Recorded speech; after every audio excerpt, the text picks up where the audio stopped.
Puji Tuhan. Mari kita datang ke hadirat Tuhan Bapak Ibu. Kita menyembah Tuhan pada pagi hari ini. Haleluya.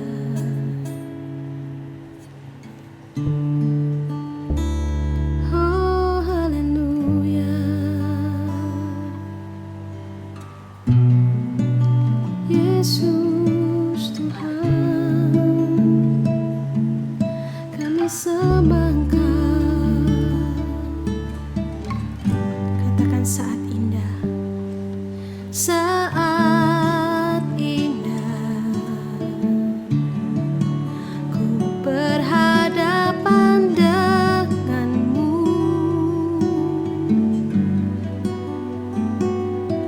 memandang wajahmu, Yesus kekasih jiwaku.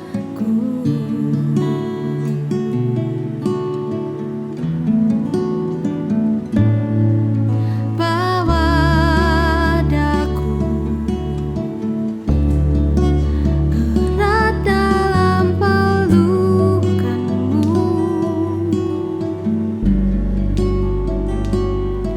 menikmati kasih dan indahnya hadirat-Mu.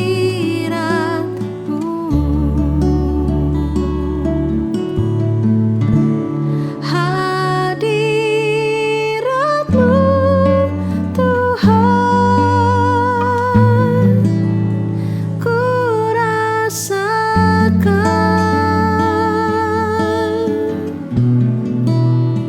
kekudusan-Mu Bapa, penuhiku.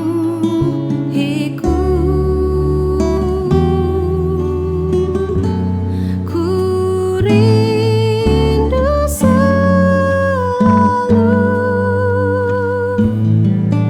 diam dalam bait-Mu,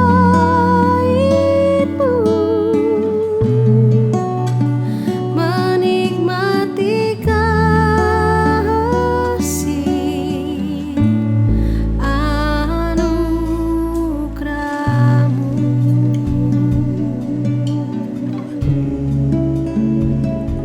Oh, saat indah, saat indah ku berhadapan denganmu, memandang wajahmu, Yesus kekasih jiwaku.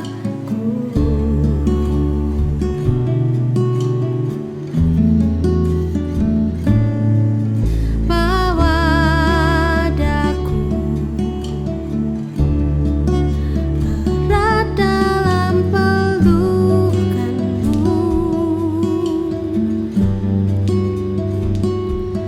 menikmati kasih dan indahnya hadirat-Mu.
Selamat pagi Bapak Ibu Saudara yang diberkati Tuhan.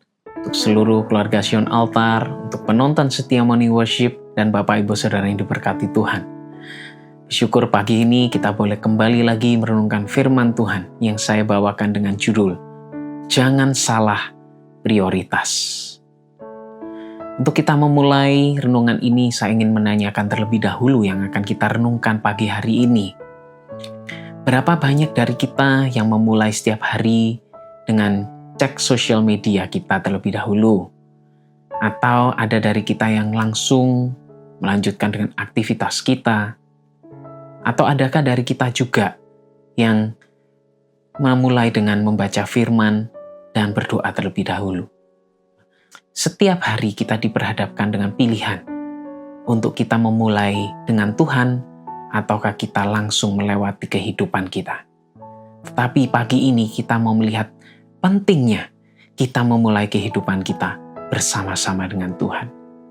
Kita akan baca di dalam Yosua 3 ayat 14 dan 17. Ketika bangsa itu berangkat dari tempat perkemahan mereka untuk menyeberangi sungai Yordan, para imam mengangkat tabut perjanjian itu berjalan di depan bangsa itu. Tetapi para imam pengangkat tabut perjanjian Tuhan itu tetap berdiri di tanah yang kering, di tengah-tengah sungai Yordan, sedang seluruh bangsa Israel menyeberang di tanah yang kering, sampai seluruh bangsa itu selesai menyeberangi sungai Yordan. Ini adalah kisah ketika Yosua hendak memasuki tanah Kanaan. Dan Tuhan memberikan perintah kepada Yosua bahwa format barisan mereka harus dimulai dengan imam-imam yang membawa tabut perjanjian yang berdiri paling depan. Dan ketika akhirnya imam-imam ini berjalan dan mereka menjejakkan kaki di sungai Yordan, terjadilah mujizat. Sungai itu terbelah dan akhirnya orang-orang Israel boleh melewati sungai itu untuk mereka semua sampai di tanah Kanaan. Ini adalah satu kisah yang kita juga mau lihat pagi hari ini. Bahwa Tuhan menginginkan pentingnya juga hadirat Allah untuk ada di dalam kehidupan kita yang utama. Mengapa? Seperti layaknya bangsa Israel masuk ke tanah Kanaan dan mereka akhirnya boleh melihat mujizat-mujizat Tuhan terjadi untuk mereka dapat mengalahkan bangsa-bangsa yang besar. Dan Tuhan juga ingin ketika kita memulai dengan hadirat Tuhan, maka Dia akan menunjukkan kuasa-Nya yang besar untuk kita melewati masalah-masalah dan kehidupan kita di depan. Pagi hari ini, mari kita mau melihat pentingnya kita juga setiap hari untuk kita memulai bersama-sama dengan Tuhan terlebih dahulu. Dan manfaat-manfaat apa yang dapat kita nikmati ketika Tuhan berjalan di depan kita? Yaitu yang pertama adalah hadirat Allah adalah sumber kemenangan. Seperti layaknya yang tadi kita lihat bahwa bangsa Israel ketika dia akhirnya menjejakkan kaki dan menghadapi musuh yang pertama, mereka langsung diperhadapkan dengan kota Yeriko. Kota Yeriko ini memiliki tembok yang berkubu. Dan juga ini adalah menjadi satu hal bahwa kota Yeriko ini adalah musuh yang berat yang langsung mereka hadapi. Tetapi apa yang terjadi? Ketika bangsa Israel berperang melawan kota Yeriko ini, dikatakan bahwa akhirnya mereka berjalan mengitari kota Yeriko bersama-sama dengan tabut Allah. Dan kita melihat akhirnya mujizat pun juga terjadi. Hingga musuh yang besar ini boleh dikalahkan oleh bangsa Israel. Bahkan dikatakan dalam Yosua 6 ayat 27 bahwa akhirnya karena kemenangan mereka, kabar kemenangan ini tersiar di seluruh Kanaan. Yang menunjukkan bahwa kota Yeriko ini berarti bukan musuh yang mudah dikalahkan. Pagi hari ini juga, mungkin banyak dari kita yang diperhadapkan dengan masalah-masalah yang besar. Ataupun kita tahu, Bapak Ibu Saudara, bahwa masalah di dunia ini tidak semakin mudah. Seperti halnya geopolitik yang makin sulit, perekonomian yang makin sulit, Kita tahu banyak hal-hal besar yang mungkin akan terjadi di depan kita. Tetapi ketika kita memprioritaskan Tuhan yang utama dalam langkah kita setiap hari, maka Tuhan juga akan menyatakan kuasa pertolongannya dalam hidup kita. Oleh sebab itu dikatakan dalam Mazmur 108 ayat 13 dan 14, "Berikanlah kepada kami pertolongan terhadap lawan, sebab sia-sia penyelamatan dari manusia. Dengan Allah akan kita lakukan perbuatan-perbuatan gagah perkasa, sebab Ia sendiri akan menginjak-injak para lawan kita." Tuhan yang akan memberikan kita kemenangan ketika kita memprioritaskan Dia dalam hidup kita. Dan mari kita melihat juga apa manfaat yang selanjutnya dalam hadirat Tuhan dalam hidup kita, yaitu hadirat Tuhan yang membela kita. Daud adalah raja yang jauh dari sempurna. Kita tahu bahwa dia membunuh Uria dan juga merebut istrinya. Ini sebenarnya adalah dosa yang besar yang dilakukan oleh Daud. Dan sebenarnya juga adalah dosa yang tidak berkenan di mata Tuhan. Tetapi kita mau belajar satu hal dari Daud. Ketika dia memulai pemerintahannya, dia langsung teringat kepada tabut perjanjian yang pada saat itu belum kembali ke tanah Yehuda. Karena sempat tabut perjanjian ini juga direbut oleh musuh-musuh dari orang Israel.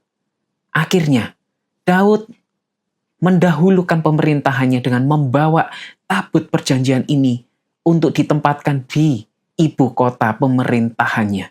Sehingga tabut ini berdekatan dengan Daud. Akhirnya apa yang kita lihat? Meskipun Daud adalah orang yang tidak sempurna, tetapi akhirnya dia merendahkan diri di hadapan Tuhan. Dan juga inilah yang membukakan pintu rahmat, sehingga Tuhan senantiasa mau membela Daud dalam kehidupannya. Di hidup kita, bukankah kita juga tahu bahwa kita tidak dapat menjamin hidup kita setiap hari baik-baik saja? Mungkin kita setiap hari ada hal-hal yang membuat kita kembali kepada dosa-dosa kita, atau hal-hal yang membuat kita akhirnya juga secara tidak sengaja tidak sesuai dengan kebenaran Tuhan. Kita tahu bahwa tidak ada dari kita yang dapat menjamin hidup kita berjalan dalam kesempurnaan Tuhan setiap hari.